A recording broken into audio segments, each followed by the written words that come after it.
Welcome to the Carnivore Cast, a podcast focused on the carnivore diet and lifestyle, with practical advice from successful carnivores, citizen scientists, and top researchers. I'm your host, Scott Meslinski, and I'm here to speak with experts and experienced carnivores to get answers to your biggest and meatiest questions while helping you live your best life as a carnivore. If you enjoy the show, please consider supporting the Carnivore Cast on Patreon. By becoming a patron, you'll help us reach more people and continue to create content on carnivore. There are also exclusive perks available, such as private Q&As, consultations with me, and more. Become a supporter at patreon.com/carnivorecast. Check the episode description for the link. Thank you, and I'll see you there. Kait Malthaner, health coach Kait, is a carnivore health coach and personal trainer. Kait struggled with weight in her 20s doing all the right things, quote unquote, around diet and exercise that she was told by conventional advice. Then used a keto and then carnivore diet to improve her physical and mental health. Her YouTube videos, including vlogs, explanations, farm visits, and recipes. And she also produces awesome and informative infographics on her Instagram at Health Coach Kait. She also offers a 4-week keto to carnivore course and private Facebook community. Kait, welcome to the show. I'm so excited to have you on. Thank you for having me. Of course. I think I first came across you, Kait, last year around KetoCon. I was feeling bad that I couldn't make it, planning my wedding, and wanted to feel included in the action, and was watching your vlogs around KetoCon, which were really cool. And you were talking about how you packed for it and all these things. Oh, yeah. No, KetoCon was so much fun. That was an amazing experience. And yeah, I met so many amazing people from the keto and carnivore community. It's a shame that you couldn't make it, but hopefully we'll see you there this year. Yeah, I'll be there this year. I'll be speaking and recording some podcasts, and super excited to meet you and everyone else. Oh, it's going to be so much fun. Yeah. So backing up, where did, keto and then carnivore all start for you? Okay. I went down a similar path that I think a lot of people go down. I started out originally going paleo. I cut out all processed foods. I cut out all refined sugar. From there, I started hearing more and more about keto. And the one thing I was really struggling with when I was paleo was just my athletic performance, I guess. I was doing a lot of cycling at the time, and I was finding it really frustrating that I could only cycle for a certain period of time before I would have to eat something, or else I would bonk, as they call it, and just totally crash and run out of energy. And I started looking into it more because I was like, okay, well, there has to be a better way. Surely, professional athletes, they can't be eating every couple of hours. Like, this doesn't make sense. At the time, I was cycling for at least an hour and a half, probably, when I was going on a ride. So I was always having to stop and eat. And, so that's how I discovered keto, because pretty much the idea was because you're burning fat, you don't have to eat as often. It's low intensity exercise, so you can just burn fat the whole time. That's how I first heard about keto, and pretty much started it, never looked back. My energy increased when I started it, and I was just really liking that I didn't have to eat very often, even during my day, and not just when I was cycling and doing exercise. I also found it was easier to maintain my weight.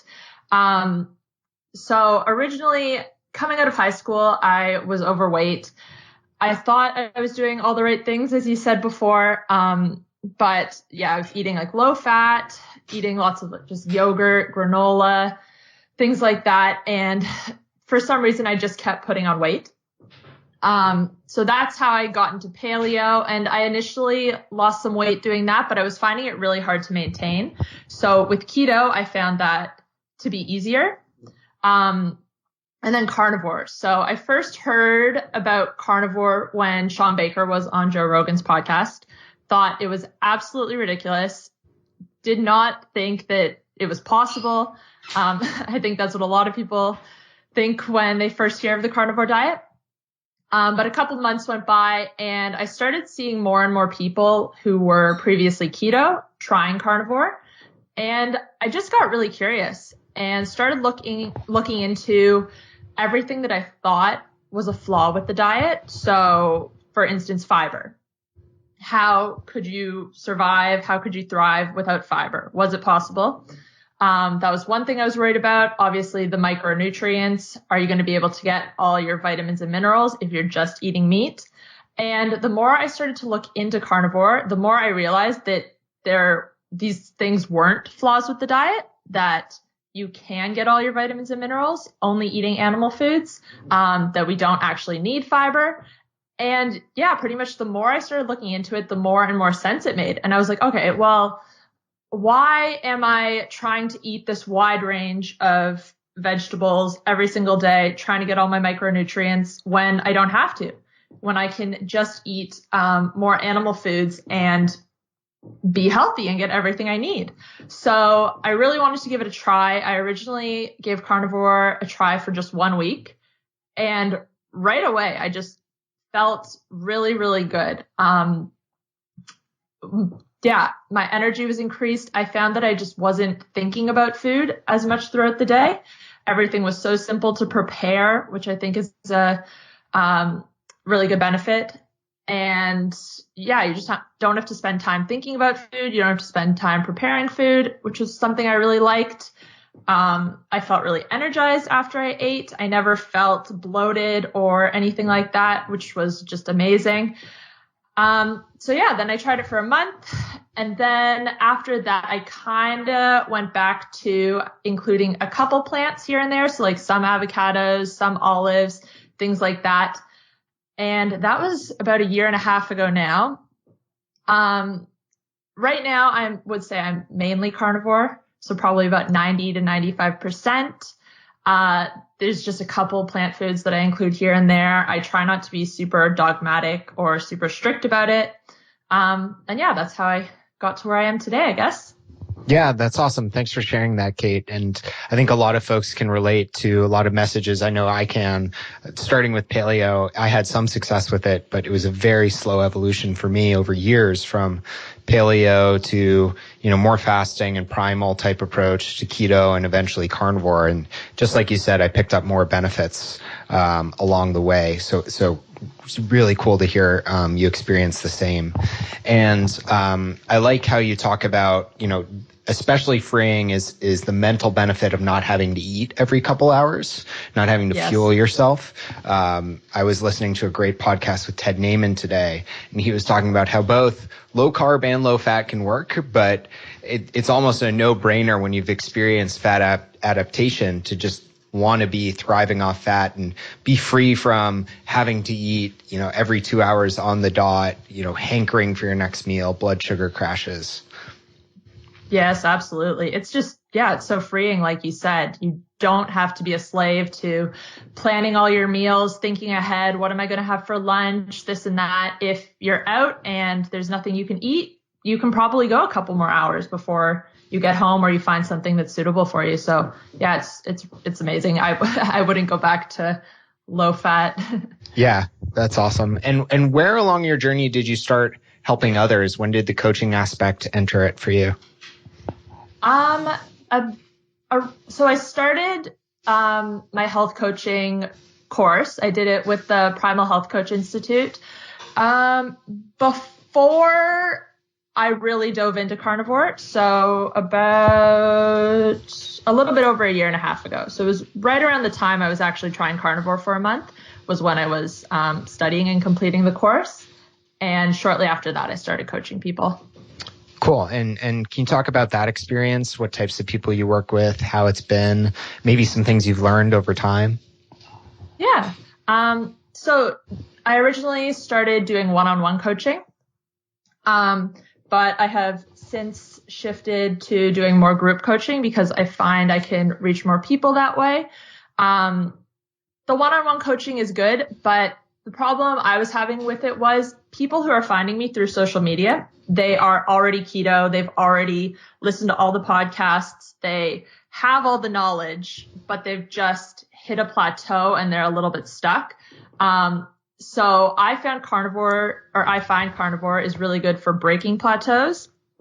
So yeah, that's what I help people with. A lot of people come to me when they're stuck, but sorry, I'm losing my train of thought.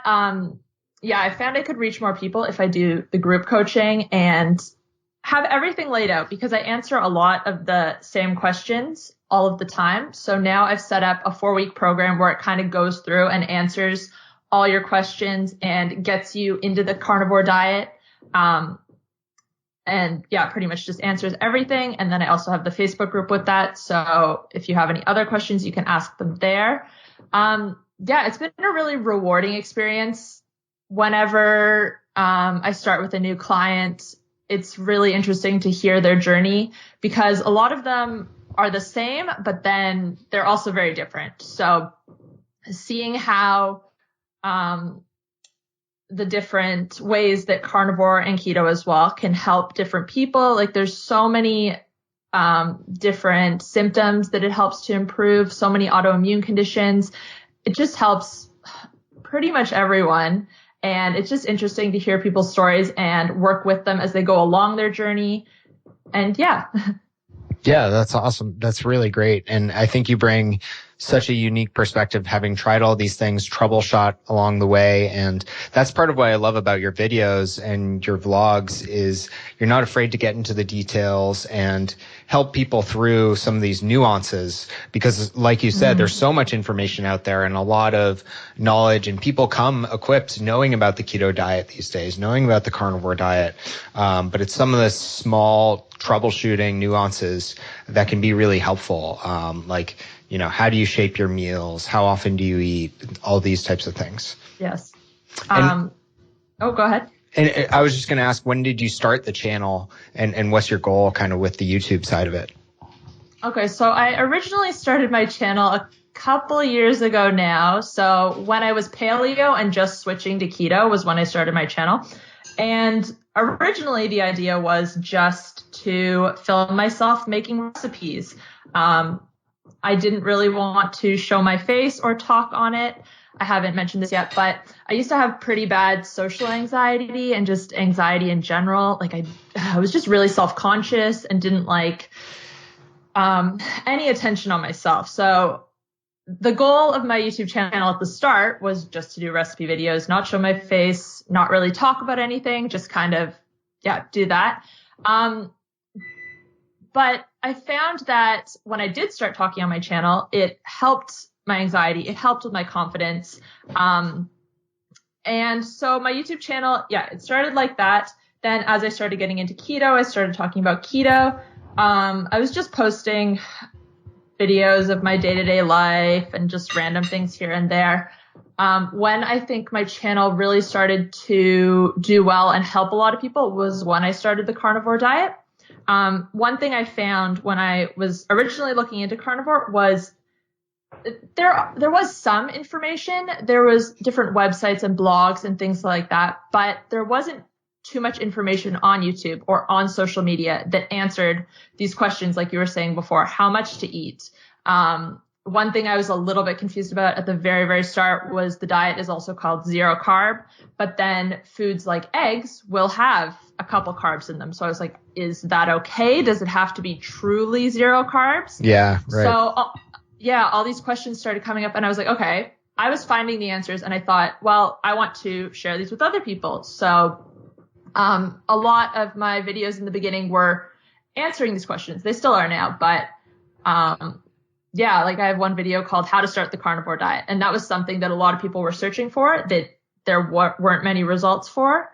And like, what foods can I eat? Again, people were searching for this, but there weren't very many results.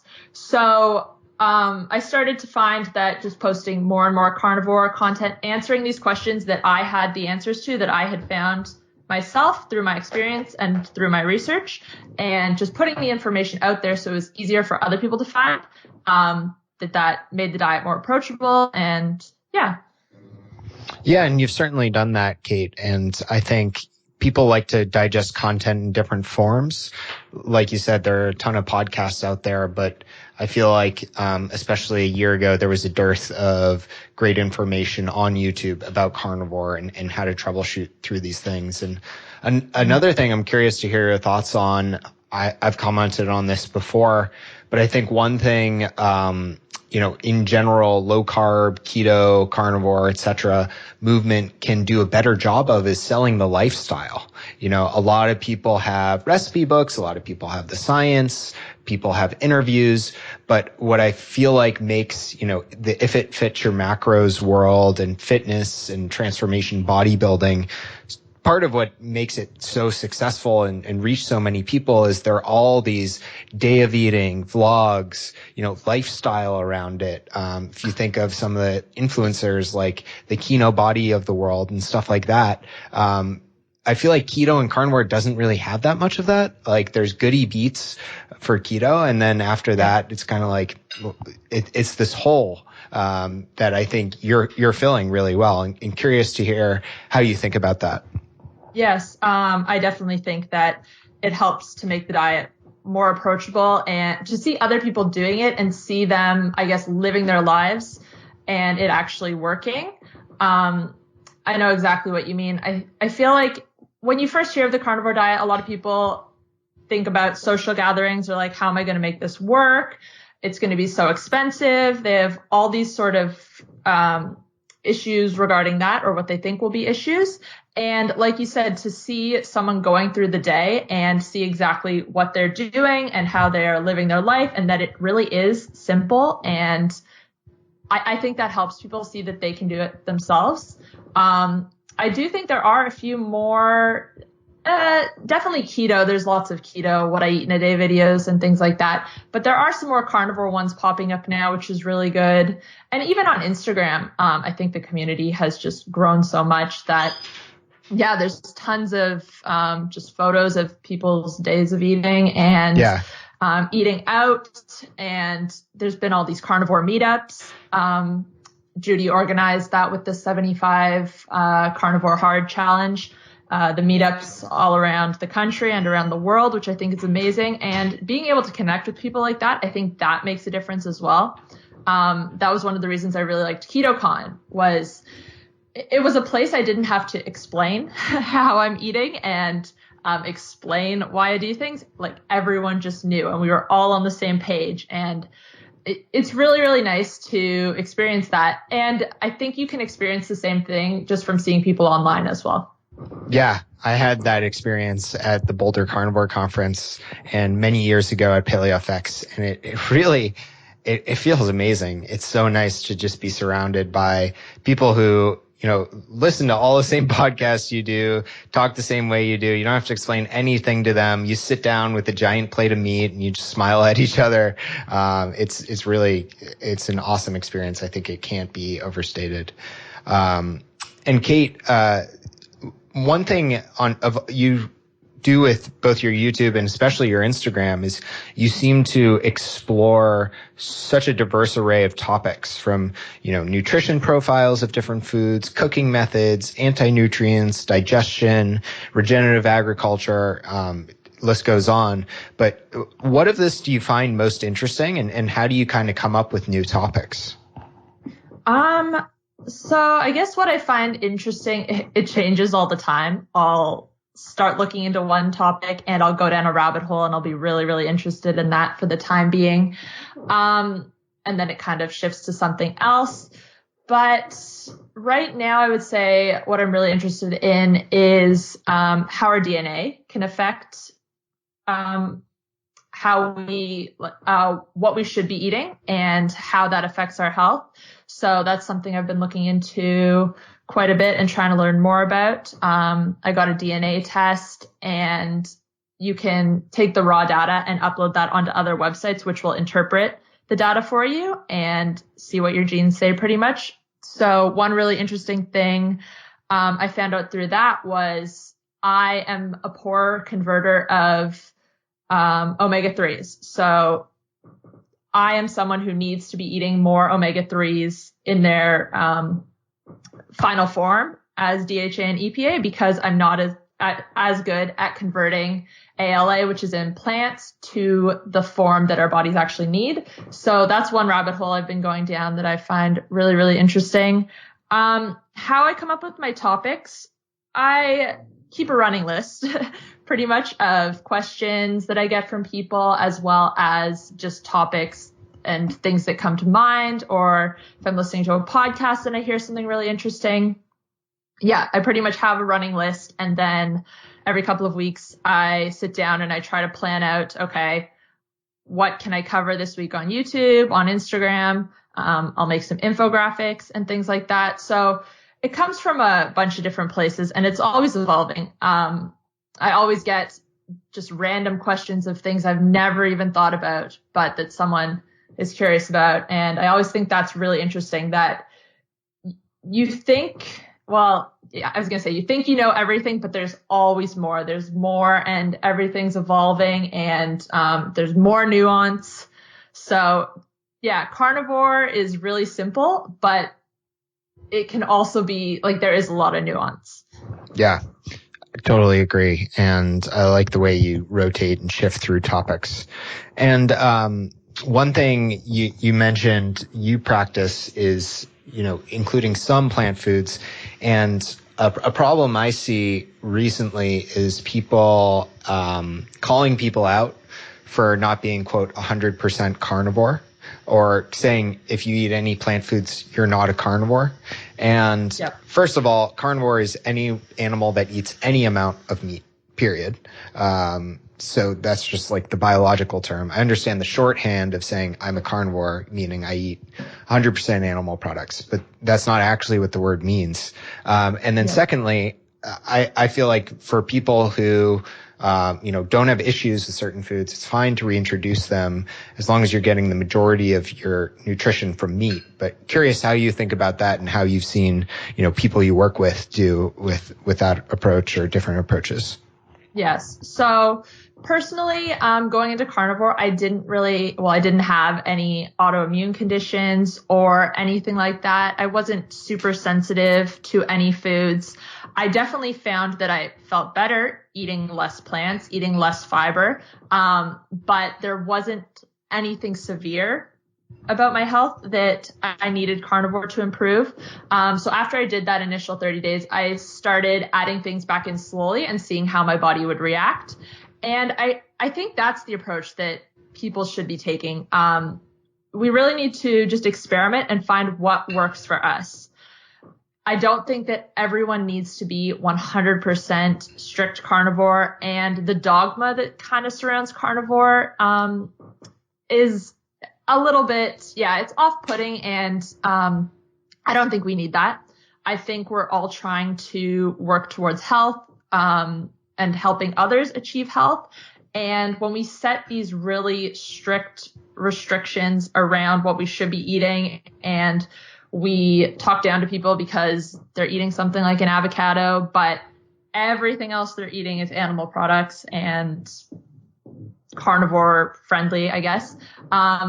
If that's working for them, then that's totally fine. I don't think there's anything wrong with that. And I think that you need to make the diet into a lifestyle, and you want it to be maintainable. So when we set these strict regulations around it, that makes it less approachable for people. And I in my 4-week program, the last week we go into where to go from here. So pretty much you do carnivore for the full 30 days. And then I talk about introducing some plants back in if you want, doing it slowly, making sure that they agree with you, and just noting anything that doesn't agree with you, and just going from there. We need to be our own guinea pigs. It really comes down to what's working for you.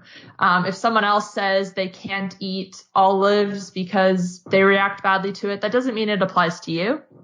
I do think there is a spectrum when it comes to plant foods. Some we shouldn't be consuming at all. Some are better than others. So obviously things that are keto, low carb vegetables, like I said before, low sugar fruits, so olives, avocados, coconuts, those are all safer than things that are high in anti-nutrients, spinach, even almonds are really high in omega-6s, things like that you might want to be a little bit more careful about. But yeah, I definitely don't think that we need all this dogma surrounding diet. Like you said, the definition of carnivore means that the animal eats mainly other animals, and yeah, mainly being the key word. So I think that's my thoughts on it.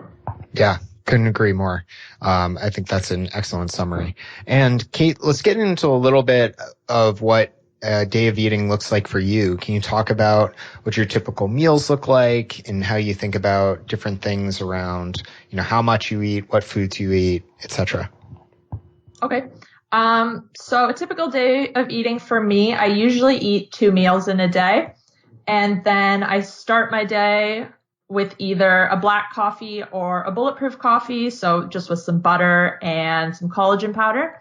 I usually have my first actual meal around midday, and that will be usually eggs, maybe with a steak, or maybe just with some bacon or sausages or smoked salmon, something along those lines.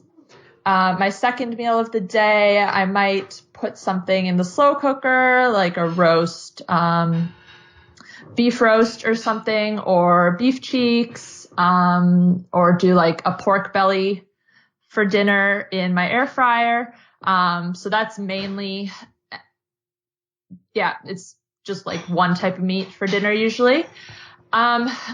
Like I said, I might have an avocado with my breakfast or something like that, but it's really occasional. Like I don't even do that every day.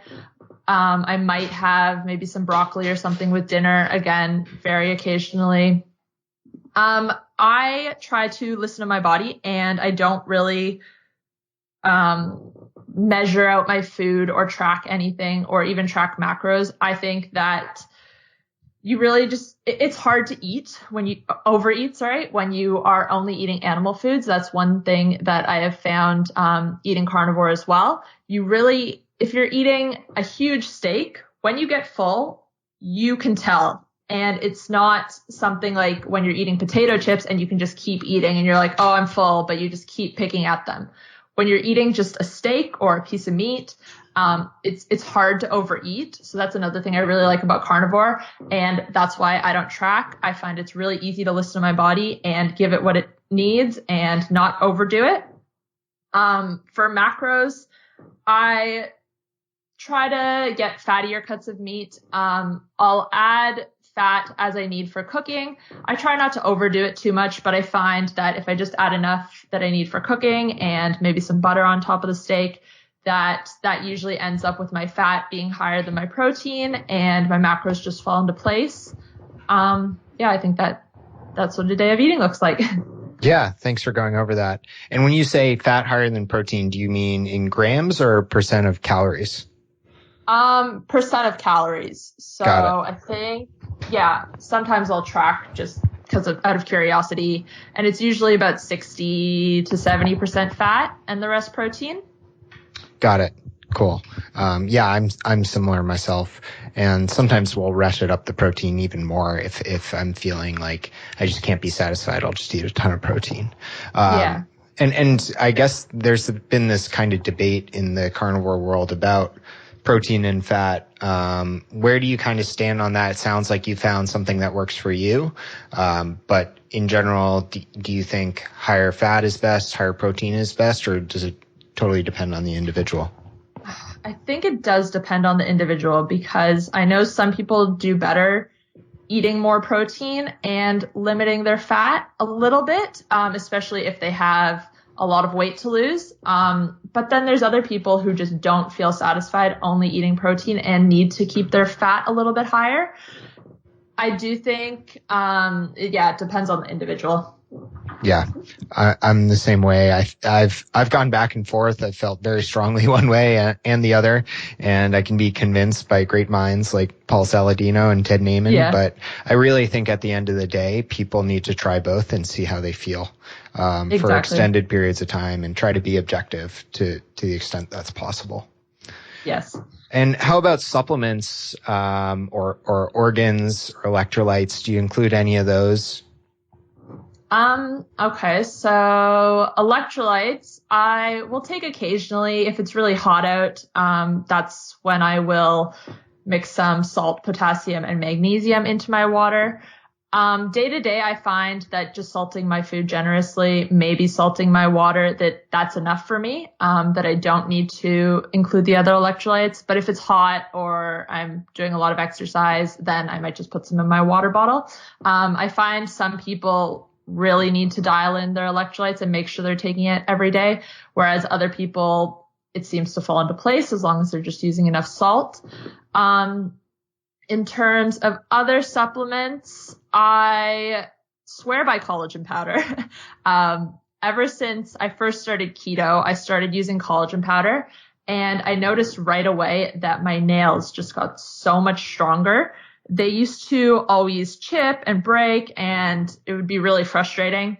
But as soon as I started using collagen powder, they got stronger, and that was just amazing. So I have kind of kept that in my routine. I know that you can get a lot if you're eating connective tissues of the animal and things like that, and bone broth as well. But yeah, I just have kept it in because I've seen such great results with it. The other supplements I take is I try to get at least one good source of omega-3s in every day. So if I'm not eating a type of fatty fish, then I will take a cod liver oil or a krill oil. So that's a supplement. And the other thing is I have some beef liver capsules that I like to take as well if I'm not eating liver. And I think those are just really good if you aren't a fan of the taste, but you still want to get the benefits. So that leads into organ meats. Yeah, this is another thing I think a lot of people debate, because you hear about people who have been doing the carnivore diet for 10 plus years who haven't included any organs and seem to be doing really, really well. But then you hear people like Paul Saladino who say you need to be eating organs to ensure that you're getting all your micronutrients. So it's really hard to tell if they actually are necessary. I do think that there's definitely benefits from at least including liver, beef liver specifically. So yeah, that's why I take the capsules and eat it on occasion too. But it's really hard to say if we actually need it or not, because you just hear about the people who haven't included it and are doing really well. So, yeah, I fall somewhere in the middle. I think that it can be beneficial, but I don't want to say that you 100% need it. Yeah, I completely agree. It's something that we don't have an answer to yet, and it will take time. And how about calcium, Kait? Do you have any source of calcium in your diet, or do you worry about that? So the ways I'll get calcium are from bone broth or else from tinned fish. So sardines usually has the bones still in it, so you get a bit of calcium from that. I'm not too concerned about it. I think that the RDA for calcium is set a little bit high just to make up for other things that are lacking in our diet. Well, the standard American diet. So no, I'm not too concerned about that. I've seen, I think, do you know that, what is it? The people who are in Hungary who use the Paleolithic, ketogenic. Yeah. Dr. Sophia Clemens and I'm forgetting the man's name, but yeah, Paleolithic ketogenic diet, yes. PKD. Some of the studies they've done, they don't do any supplements. They just feed them meat, organs, and bone broth. I don't know, something else, but they don't supplement anything, and their patients don't see any deficiencies in calcium. So I don't think it's something we need to be overly concerned about. I do know some people grind up the eggshells and sprinkle those on their food too, but as far as I've seen, it's not something that we need to be overly worried about. Yeah, I'd agree. I've been using I use bone meal off and on, a brand recommended by Paul Saladino, but I agree that it's unclear if we really need it. There is very little calcium in a mostly carnivore diet, and some would argue we used to get that by gnawing on the bones more, and you can get it through bone broth, but the amount of bone broth you'd have to be consuming is probably pretty high, but your absorption may be way higher and your needs may be much lower on a carnivore diet. Yep. And it's really interesting to hear what you say about the collagen, the difference in your nail health you observed. Have you ever experimented with glycine as well? I haven't experimented with glycine, but that has been something that's been on my list to look into more. Have you noticed anything with that? Yeah. Yeah. So I've been using glycine just because if I use a lot of collagen powder, it upsets my stomach. I also have heard folks like Sally Norton talk about oxalates in collagen. I'm not sure if I'm eliminating those by using glycine, but the glycine is really easy to supplement even a large amount. Like I take a full teaspoonful every night, which I think is like more than enough set to quote unquote offset my glycine to methionine imbalance from meat, if you believe all that. And it's also supposed to help a lot with sleep. So it's nice that I can take it like right before bed. I think Chris Masterjohn has talked about using it as a sleep supplement before. It lowers your core body temperature significantly, helps with blood glucose regulation. So I'm a big fan of that. I just buy it from like bulk supplements or one of the cheap brands on Amazon. Okay, I'll have to get on that. Yeah. Just something super small thing that probably doesn't matter. And Kait, really have enjoyed talking to you. One thing that I get a question about all the time, and I'm almost bad at giving advice on it because I'm usually just mimicking what other people say because I haven't had problems with it personally.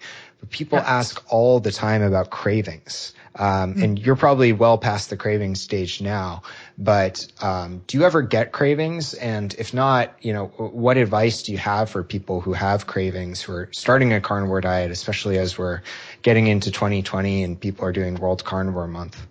Okay. So I'm someone who used to have a huge sweet tooth. I used to pretty much have ice cream every other day or at least something sweet.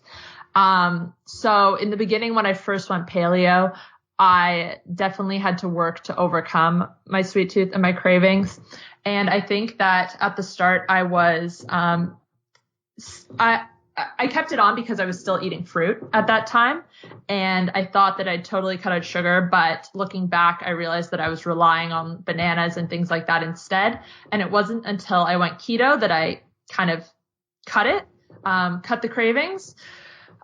They did come back a little bit, just making keto desserts and things like that.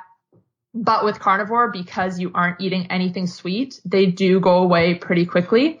And so the one best tip I can think of is just to completely cut out things like stevia, cut out anything that's sweet when you're first starting carnivore, because this can just trigger your sweet tooth and it will just keep your cravings coming.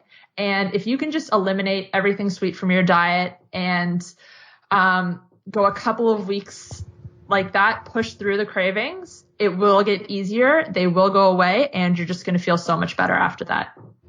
Yeah, that's great advice. Another one I really like from Mark Bell, he talks about all the time, like kill your cravings with fat or kill them with delicious food. So it's almost like overeat on delicious things like bacon and chicken wings and, super fatty omelets, include some cheese if you need to get you past the hump of those cravings. Even use some spices at the beginning if it'll help you stay on track. Yeah. And that kind of gets back to the, 100% carnivore versus 90 to 95%. There's one more thing I'll add. A lot of people, when they first start carnivore, they just aren't eating enough. They're used to meat only being a fraction of their plate of food. So I find that a lot of people in the beginning, they're just under eating, and this can lead to cravings as well, just because they're just not eating enough. So you really need to eat until you are completely full. Even if it seems like you're eating a lot compared to what you're used to, just because it's a lot of meat. But I find that really helps as well. Yeah, that's good advice as well. I always forget that people tend to undereat, especially at the start. And Kait, what are you working towards with your content? What's new that people can expect from you, or what are you excited about in the new year? I'm just going to keep doing what I'm doing in terms of YouTube. I upload twice a week, and right now I'm just trying to answer a lot of frequently asked questions and trying to go a little bit deeper into those and make them simple. So that's kind of what I'm doing. On my YouTube channel, same sort of thing on Instagram, just going to keep making infographics that answer a lot of these questions and just, I guess, make these topics simpler. I think that's something that we need more of, because there's a lot of complex topics that people don't really understand. And I find that by making these infographics, it's easy to share. It's easy to send to your friends to answer their questions as well. I think that's just going to keep doing what I'm doing right now. Yeah, that's what we really need. I completely agree. And I think you're doing fantastic work. I'd encourage folks to check out your Instagram, check out your YouTube channel. I learn something from you all the time. And just find the videos really entertaining too. So thanks for that. And I'll link to all that in the show notes and at carnivorecast.com. Oh, thank you. So thanks again for your time today, Kait. It's been a pleasure chatting with you, and really appreciate you coming on the show. Oh, thank you so much for having me. I hope you have a great year. You too. If you enjoy the show, please consider supporting the Carnivore Cast on Patreon. By becoming a patron, you'll help us reach more people and continue to create content on carnivore. There are also exclusive perks available, such as private Q&As, consultations with me, and more. Become a supporter at patreon.com/carnivorecast. Check the episode description for the link. Thank you, and I'll see you there. Thank you for listening to this episode of the Carnivore Cast. If you enjoyed this episode, please review on iTunes. It really helps us out. And share it with a friend. What questions would you like answered, or who would you like to hear from in the carnivore research community? You can find me on Twitter, Instagram, and Facebook at Carnivore Cast, or go to carnivorecast.com. You can also email me at info@carnivorecast.com. I'd love to hear from you. Until next time, keep it carnivore.